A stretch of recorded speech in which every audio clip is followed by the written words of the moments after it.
the other day I was looking at what part of my body I moved from, and it looked like I was moving a lot from the umbilical, like that was leading a lot of my movement. And I want that place that I lead from to be much more fluid, much more flexible in where it is. Not that I'm always going like this. It also, highlighted this lower back lumbar curve that I seem to always be having. And then I would like to be able to flex as well as extend my lumbars. So what I found, especially when I was basically shifting the weight from one foot to the other foot, if I'm just doing this, then I'm going to just really extend those lumbars, and it's just going to go like that. It's also kind of a blocky movement. I was mostly finding this Tai Chi, I'd be doing something like that, and I would get all this happening. So I decided to come here and have the movement of brush knee and twist in my mind. And I would let it start in my hand. If I just sat here, nothing would happen. But if I relaxed and I felt the idea of my hand moving forward for this movement, really it's the whole movement, but you have to choose a point, my hand, and I let it travel down my body to my legs, all the way to my legs relaxed. And then when my legs felt it, they could accommodate to the movement. And it would accommodate to that whole thing. So again, if I'm here, kind of tense, I relax, I can feel movement go down to my feet, my legs all the way accommodate, and you can see that I don't get that disassociation that happens between the upper and lower body. My shoulders stay over my pelvis much better, and my legs are doing all sorts of interesting things to accommodate. People have all sorts of ideas about legs, that they should be straight and blah blah blah. I think it's all BS. Well, I think that there are certain times that things should be certain ways, but this is not one of them. And so this gives me the idea of what my teacher would say, it takes two to know one. And this idea of double weighting. And double weighting is not just between the feet, it can be between the mind and the body, up and down, one hand and two hands, as long as you're confusing one thing for another thing. And when we take our hand and decide to shove it across, I'm confusing my whole body for my hand. And what we want to do is we want to see where things are and the way it naturally wants to unwind. And that's why relaxation is so important in this circumstance. The next level I found was that if I do that same movement, I have my hand go there, I relax, it goes down, and instead of just letting my legs accommodate, I kind of dam up that energy. So my legs, they just want to accommodate. And instead of letting them accommodate, I let the bow of all my tendons get drawn. So my hand, I want to push my hand, it travels down, and I let that traveling down accentuate what's happening in my legs. Everything tries to stay as relaxed as possible, but you can see my legs are reacting in the opposite sense. Instead of accommodating, it's preparing. So there's a heavy prepare. So then when I do use the movement and they relax, I can use it quickly. That thing will fire off. So again, I'm here, I relax, but instead of doing that movement, I'm doing the winding. That's the preparation for the movement. And then I relax my legs, bam, and it all flows out very nicely. And then I thought, well, what about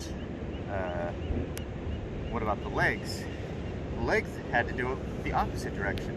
And it's especially interesting when you're putting a leg out, because the power gets all sorts of different.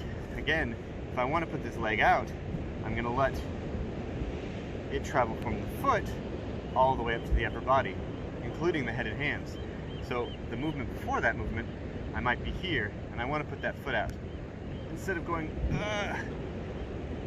I'll go here, I'll feel my body relax, movement will all the way up here, and I'll let my whole body, my upper body, accommodate to that movement. And it's much nicer. Again, my foot's here, I let that travel up, my whole upper body accommodates. Everything's kind of just spiraling, and it's just all because I'm letting go. And that's the use of relaxation, is that things can do what they want to do. Their own patterns and intelligence can take over, and you can act, your conscious mind can act in a very different way, as opposed to micromanaging. Micromanaging is not a way that body would work very well. So not only can we relax here, but then when this foot's coming up, if you are not situated correctly, it's really hard. Again, this is double weighting. Your weight's on each foot. So after I've come here, again, I want to draw this foot up and relax.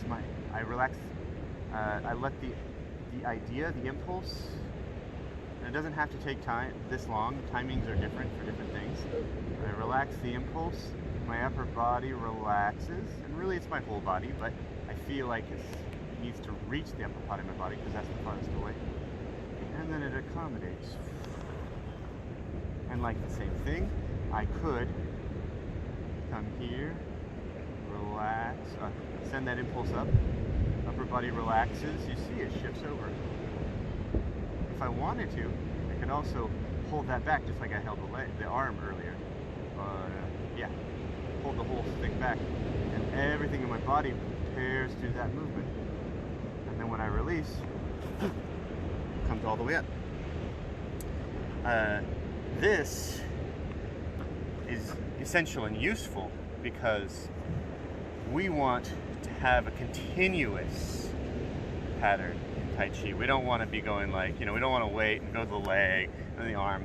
You can use that to learn mechanics, but when you're applying this or moving in general or pushing hands or anything in life, you need this overlaying happening.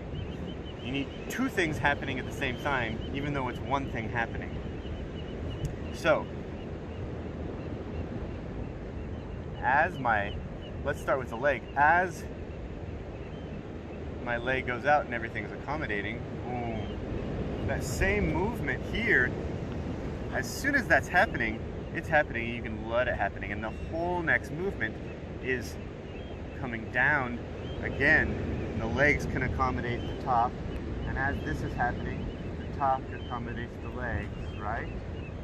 The whole movement just keeps bouncing back and forth because we want to have the boundaries, the form, but what's in between bouncing back and forth is kind of the,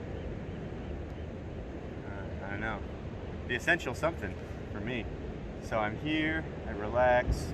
I'm going to do it just with the accommodation and not with the power. I relax, and my upper body accommodates. As my upper body is accommodating, it's preparing for my lower body to accommodate. As my lower body is accommodating and coming forward, everything's preparing. You can do that, or it could be back and forth, just like Kong Fu Jian. My lower body here. As I'm coming here, everything's preparing. There.